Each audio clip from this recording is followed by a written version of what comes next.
এই ভিডিওতে এমন একটা কথা বলেছে ছেলেটা, এই কথার কারণে ভিডিওটা ভাইরাল।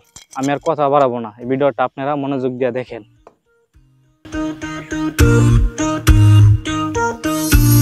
নাই পরীক্ষা শেষে তো স্কুল থেকে পিকনিকে যাবে, তুই কি যাবি?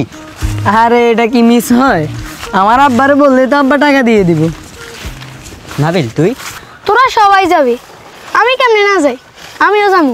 কিন্তু তুই যে যাবি, তোর আব্বু তোরা এত টাকা দিব? আব্বুর কাছে চাইবো না, আমি একটা মাটির ব্যাংক কিনছি, ওখানে টিফিনের টাকা জমাচ্ছি।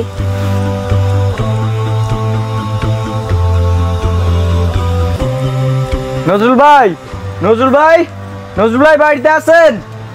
সালাম আলাইকুম। ওয়ালাইকুম আসসালাম। তোমার আব্বু বাড়িতে আছে? জি আছে। একটু ডাকতে পারবা? আচ্ছা এক্ষুনি ডাকতেছি। আচ্ছা।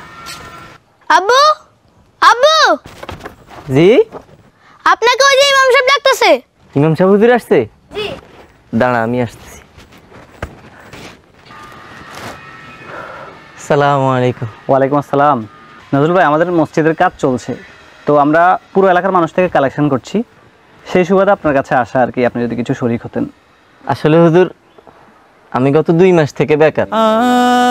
মসজিদে টাকা দেওয়ার মতো ওই সাধ্য এই মুহূর্তে আমার নাই, তাই এই মাসের জন্য যদি আমাকে... কোনো সমস্যা নেই, আপনার সামর্থ্য হলে আপনি দিয়েন, আল্লাহ আপনার রুজি রোজগারে বরকত দান করুক। আচ্ছা ঠিক আছে। নাবিল, তুই আমাদের সাথে পিকনিকে যাবি না? এই ভেবে অনেক খারাপ লাগতেছে রে। সমস্যা নাই, আমি পরের বার যাবো, আব্বুর চাকরি হোক। কিন্তু তুই না ব্যাংকে টাকা জমাচ্ছিলি, এখন যাবি না কেন? ওয়ালাইকুম আসসালাম। আসসালামু আলাইকুম। কি ব্যাপার লিমন, নাবিলের মন খারাপ কেন? স্যার, নাবিল কালকে আমাদের সাথে পিকনিকে যাবে না, ওর টাকা ম্যানেজ হয়নি। আমরা সবাই যাচ্ছি, তুমিও যাবে, তোমার যাওয়ার ব্যবস্থা আমি করতেছি। কিন্তু কিভাবে স্যার? সাজিদের বাবা ওর জন্য অগ্রিম টাকা দিয়েছিল, ও হঠাৎ অসুস্থ হয়ে পড়েছে, এখন উনি বলতেছে ওর জায়গায় অন্য কাউকে নিয়ে যেতে, সুতরাং সাজিদের জায়গায় নাবিল যাবে। ঠিক আছে, তুমি রেডি থেকো।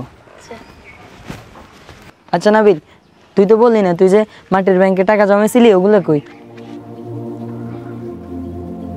আসলে হুজুর, আমি গত 2 মাস থেকে বেকার। মসজিদে টাকা দেওয়ার মতো ওই সাধ্য এই মুহূর্তে আমার নাই, তাই এই মাসের জন্য যদি আমাকে... কোনো সমস্যা নেই, আপনার সামর্থ্য হলে আপনি দিয়েন, আল্লাহ আপনার রুজি রোজগারে বরকত দান করুক। আচ্ছা ঠিক আছে, ওকে। আচ্ছা, সালাম। হুজুর দাঁড়ান। হ্যাঁ বাবা বলো। আপনার 2 মিনিট দাঁড়ান, আমি এক্ষুনি আসতেছি। নাবিল, বাবা তুমি তাদেরকে থামালে কেন? তুমি জানো না বাবার কাছে টাকা নাই? আমার কাছে কিছু জমানো টাকা আছে, আমি ওগুলো এক্ষুনি নিয়ে আসতেছি। আব্বু, এই ব্যাংকে জমানো টাকাগুলো আমি মসজিদে দান করতে চাই। কিন্তু বাবা, তুমি না এই টাকাটা তোমার স্কুলের পিকনিকের জন্য জমাইতেছ? আব্বু, পিকনিকে গেলে তো একদিনে সবগুলো টাকা শেষ হয়ে যাবে, আর এই টাকা যদি আমি আল্লাহর ঘর বানানোর জন্য দান করি, তাহলে জান্নাতে আমার জন্য একটা ঘর বানানো হবে, এবং আল্লাহর ঘরে দান করলে দুনিয়া ও আখিরাতে সওয়াব পাওয়া যায়। পিকনিকে তো আগামীবারও যেতে পারবো, কিন্তু মসজিদ তো সবসময় নির্মাণ হবে না। বাবা, এটা অনেক ভালো হবে, যাও এই টাকাটা মসজিদে দান করে দাও। আচ্ছা আব্বু, এই নেন হুজুর। মাশাআল্লাহ মাশাআল্লাহ। তা কত আছে এখানে? জানি না, যা আছে সব আল্লাহর ঘরের জন্য।